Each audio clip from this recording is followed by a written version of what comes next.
नमस्कार दोस्तों, civil exam study में आप सभी का स्वागत है। दोस्तों आज होगी कौन सी 30 अप्रैल हो गई है, ठीक है। 30 अप्रैल के करंट अफेयर्स की कुछ महत्वपूर्ण टॉपिक्स होंगी जो कि UPSC plus all state exams की प्रीलिम्स यानी प्रारंभिक परीक्षा के लिए बहुत ही उपयोगी हो सकती हैं।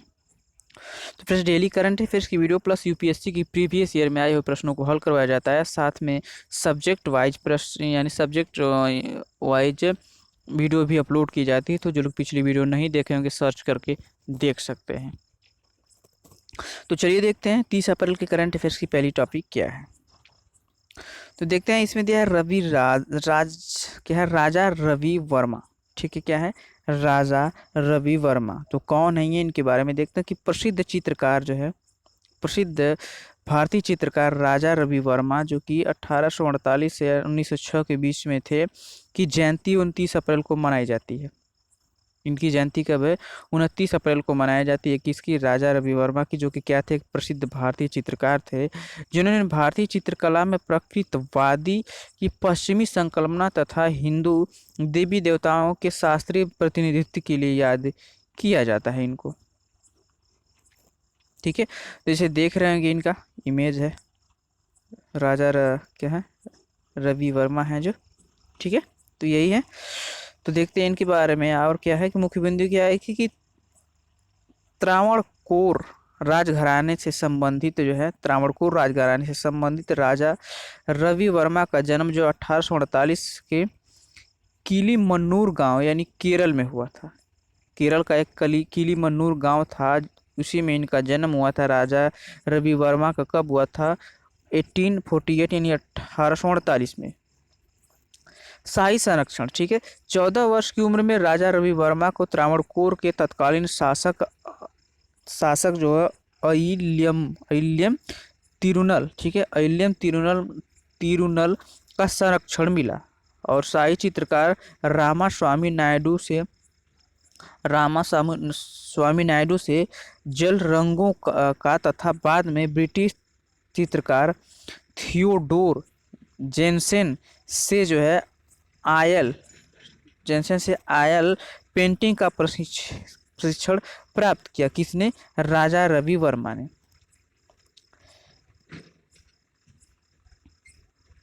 ठीक है, त्रावणकोर के अलावा राजा रवि वर्मा ने अन्य धनी संरक्षण जैसे बड़ौदा और गायकवाड़ के लिए भी काम किया है। कलाकृतियों के बारे में जानते हैं कि इन्होंने प्राकृतिक या पेट्रेट, ठीक है, प्राकृतिक या पोर्ट्रेट एवं मानवीय आकृतियों वाले चित्र या लैंडस्केप, ठीक है, लैंडस्केप दोनों चित्र पर काम किया। और इन्हें ऑयल पेंट का उपयोग करने वाले भारतीय कलाकारों में एक माना जाता है। किसको, राजा रवि वर्मा को। हिंदू पौराणिक कला आकृतियों को चित्रित करने के लिए के अलावा राजा रवि वर्मा ने कई भारतीयों के साथ साथ यूरोपियन लोगों को भी चित्रित किया है। हिंदू पौराणिक आकृतियों को चित्रित करने के अलावा राजा रवि वर्मा ने भारतीयों के अलावा यूरोपियन लोगों के साथ साथ क्या, यूरोपियन लोगों को भी चित्रित किया है। राजा रवि वर्मा को लिथोग्राफिक फेस, ठीक है, राजा रवि वर्मा को लिथोग्राफिक फेस पर अपने काम के पुनरुत्पादन में महारत हासिल करने के लिए भी जाना जाता है, जिसके माध्यम से उनके चित्रों को विश्व प्रसिद्धि मिली थी। क्या है कि राजा रवि वर्मा को लिथोग्राफिक प्रेस पर अपने काम के पुनरुत्पादन में महारत हासिल करने के लिए भी जाना जाता है, जिसके माध्यम से उनके चित्रों को विश्व प्रसिद्धि मिली है। उन्हें भारत में चित्रकला की यूरोपियन कृत स्कूल का सबसे महत्वपूर्ण प्रतिनिधि माना जाता है। राजा रवि वर्मा को जो भारत में चित्रकला के यूरोपियन कृत, ठीक है, स्कूल का सबसे महत्वपूर्ण प्रतिनिधि माना जाता है। उनके प्रसिद्ध चित्रों में चांदनी रात में नारी, सुकेशी, श्री कृष्ण, बलराम, रावण और सीता, शांतनु एवं मत्स्य गंधा, शकुंतला का पत्र लेखन, इंद्रजीत की विजय, हरिश्चंद्र, फल बेचने वाली दमयंती आदि क्या है, शामिल है इन चित्रों में। ठीक है, इनके क्या है, चित्र हैं। अब देखते हैं इनको पुरस्कार या सम्मान में क्या क्या मिला है, इनको कौन कौन सा पुरस्कार।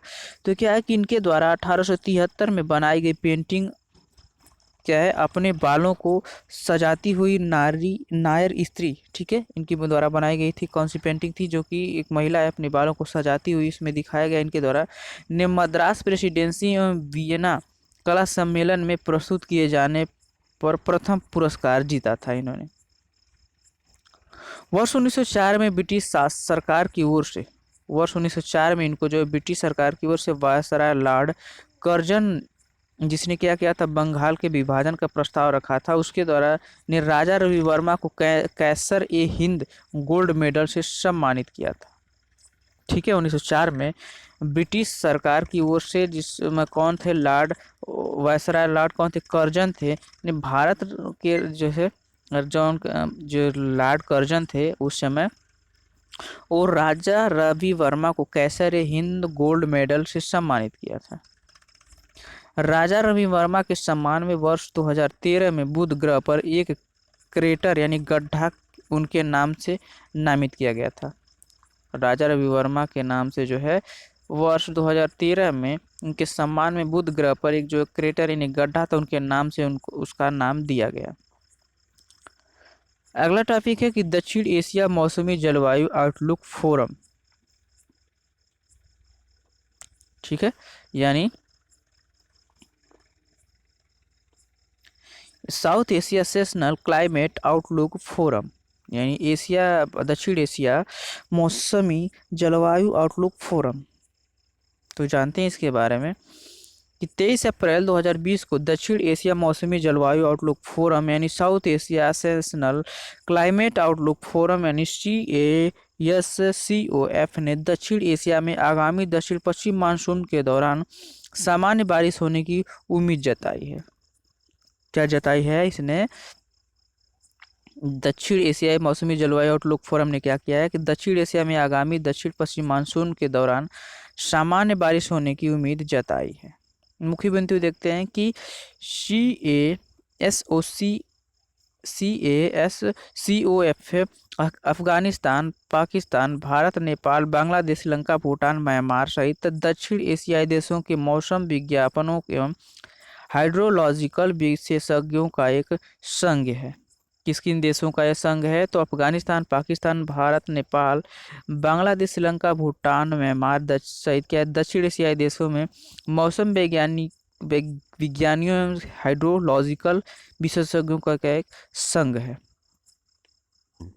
इसे विश्व मौसम विज्ञान संगठन यानी वर्ल्ड मेट्रोलॉजिकल ऑर्गेनाइजेशन यानी WMO के समर्थन से वर्ष 2010 में स्थापित किया गया था। इसमें शामिल देश क्षेत्रीय पूर्वानुमान जारी करने के लिए सामूहिक रूप से काम करते हैं। इसमें शामिल देश जो है क्षेत्रीय पूर्वानुमान जारी करने के लिए सामूहिक रूप से क्या करते हैं, इसमें काम करते हैं, और प्रत्येक वर्ष दक्षिण पश्चिम एवं उत्तर पूर्व मानसून से संबंधित पूर्वानुमान जारी करते हैं। अफगानिस्तान से जो उत्तर पश्चिम में स्थित है को छोड़कर ये सभी दक्षिण एशियाई देश दक्षिण पश्चिम मानसून की तरह सामान्य मौसम में जलवायु संबंधी विशेषताओं का सामना करते हैं। यह कि SCOF को ऐसे मंच के रूप में स्थापित किया गया था जहां म्यांमार के साथ दक्षिण एशियाई क्षेत्र सहयोग संगठन साउथ एशिया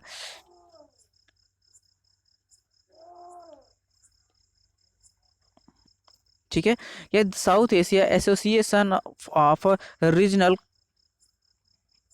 ठीक है कोऑपरेशन यानी सार्क ठीक है, सार्क के सदस्य देशों के मौसम विज्ञानी सामान्य मौसम और जलवायु से संबंधित मुद्दों पर चर्चा कर सकते हैं। अब इसके कार्य क्या हैं, CASCOF के कार्य क्या हैं, तो इसके बारे में देखते हैं कि यह क्षेत्रीय पैमाने पर आम सहमति वाली एक मौसमी जलवायु संबंधी सूचना तैयार करता है जो राष्ट्रीय स्तर के आर्थिक दृष्टिकोण तैयार करने के लिए आधार प्रदान करता है। क्या करता है, इसका मुख्य कार्य क्या है कि यह क्षेत्रीय पैमाने पर आम सहमति वाली एक मौसमी जलवायु संबंधी सूचना तैयार करता है जो राष्ट्रीय स्तर के आर्थिक दृष्टिकोण तैयार करने के लिए आधार प्रदान करता है। अब देखते हैं प्रकृति कौन सी टॉपिक है, तीसरी क्या है, प्रकृति है। तो इसके बारे में देखते हैं कि हाल ही में भारतीय प्रौद्योगिकी संस्थान दिल्ली के शोधकर्ताओं ने भारत में कोविड-19 के प्रसार की भविष्यवाणी करने के लिए एक वेब आधारित डैशबोर्ड प्रकृति विकसित किया है। क्यों किया गया है इसको? कोविड-19 के प्रसार की भविष्यवाणी के लिए वेब आधारित डैशबोर्ड प्रकृति विकसित किया गया। किसके द्वारा? भारतीय प्रौद्योगिकी संस्थान दिल्ली के शोधकर्ताओं द्वारा। प्रकृति, ठीक है।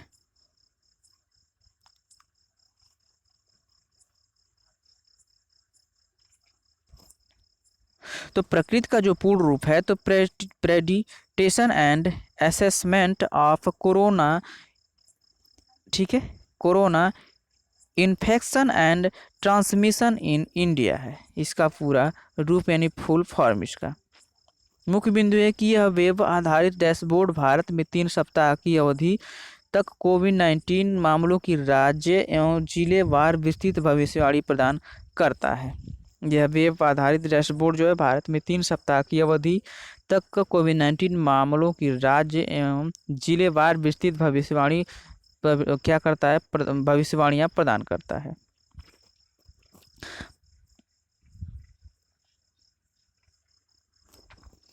प्रशासनिक हस्तक्षेप वायरस संक्रमण का संकट, मौसम के पैटर्न में बदलाव के कारण विभिन्न प्रभावों को जो है समायोजित करने के लिए डेटा को साप्ताहिक आधार पर अपडेट किया जाता है। क्या किया जाता है कि जो है किसके लिए? प्रशासनिक हस्तक्षेप वायरस संक्रमण का संकट, मौसम के पैटर्न में बदलाव के कारण विभिन्न प्रभावों को समायोजित करने के लिए डेटा को साप्ताहिक आधार पर क्या किया जाता है? अपडेट किया जाता है। यह विभिन्न लॉकडाउन परिदृश्यों जैसे जिले की सीमाओं को बंद करने, एक जिले के भीतर लॉकडाउन के विभिन्न स्तरों को लागू करने के प्रभाव का भी उल्लेख करता है।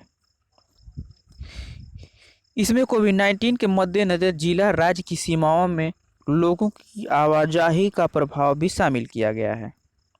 प्रकृति जो है केंद्रीय स्वास्थ्य एवं परिवार कल्याण मंत्रालय यानी union ministry of health and family welfare, राष्ट्रीय आपदा प्रबंधन प्राधिकरण यानी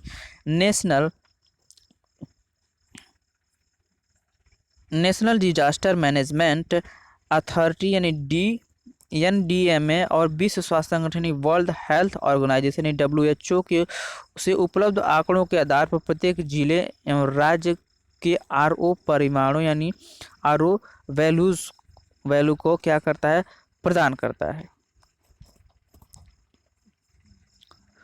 पुनरुत्पादक संख्या यानी रिप्रोडक्शन नंबर यानी RO, जिसका उच्चारण R0, ठीक है, R0 के रूप में किया जाता है, उन लोगों की संख्या को बताता है जिसमें संक्रमण से संबंधित बीमारी किसी एक संक्रमित व्यक्ति से फैलती है। उदाहरण के लिए यदि एक कोविड-19 रोगी 2 व्यक्तियों को संक्रमित करता है तो RO मान होता है, RO का मान यानी RO मान 2 होता है। क्या होता है कि उदाहरण के लिए कि यदि एक व्यक्ति कोविड-19 रोगी दूसरे 2 व्यक्तियों को संक्रमित करता है तो RO मान 2 होता है। अब देखते हैं अगली टॉपिक क्या है कि चकमा एवं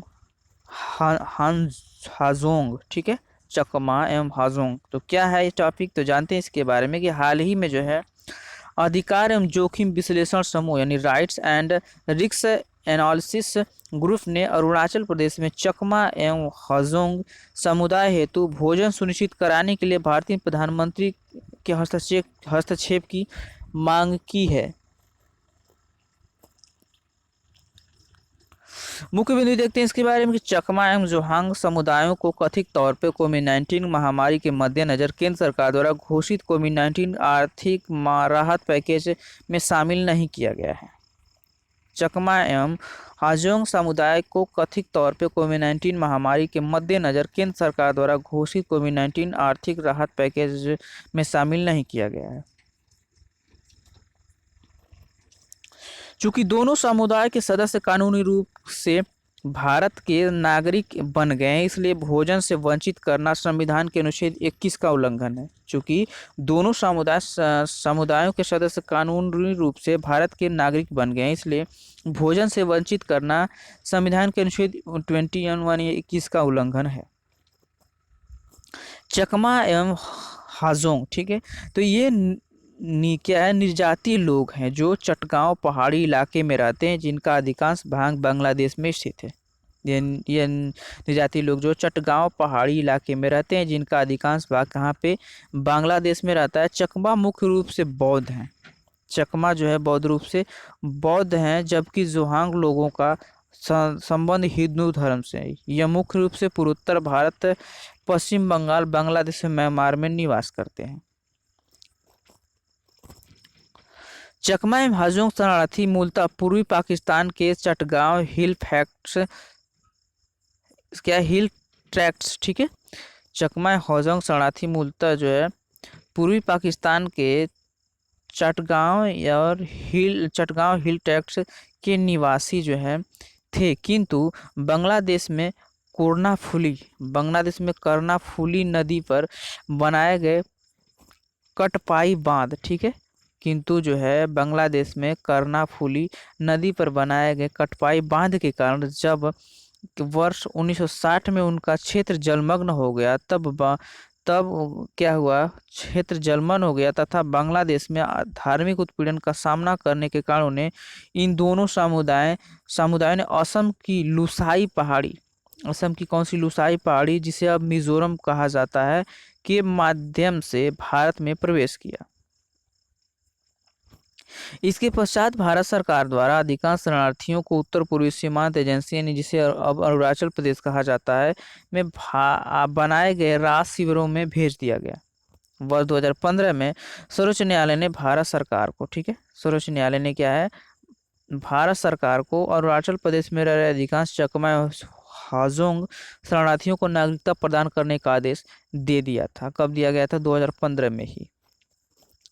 उल्लेखनीय है कि ये दोनों समुदाय नागरिकता संशोधन अधिनियम यानी सिटीजनशिप अमेंडमेंट एक्ट यानी CAA 2019 के दायरे में नहीं आते हैं, क्योंकि अरुणाचल प्रदेश CAA से छूट प्राप्त राज्यों में से एक है।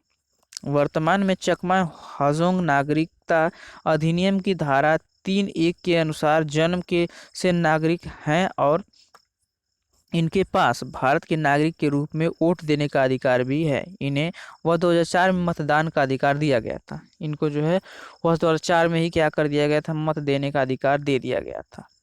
तो फ्रेंड्स, अभी हम लोग देख रहे थे 30 अप्रैल के करंट अफेयर्स की महत्वपूर्ण टॉपिक, जो कि यूपीएससी के प्रीलिम्स और ऑल स्टेट एग्जाम्स की प्रारंभिक परीक्षा के लिए बहुत ही उपयोगी हो सकते हैं।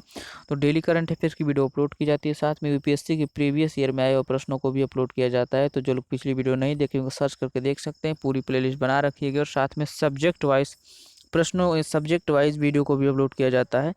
तो आज की वीडियो में देख रहे थे करंट अफेयर्स के, तो सिविल एग्जाम स्टडी के साथ बने रहने के चैनल को जरूर सब्सक्राइब करें। तो चलिए फिर मिलते हैं अगले वीडियो, तब तक के लिए धन्यवाद, नमस्कार, गुड बाय।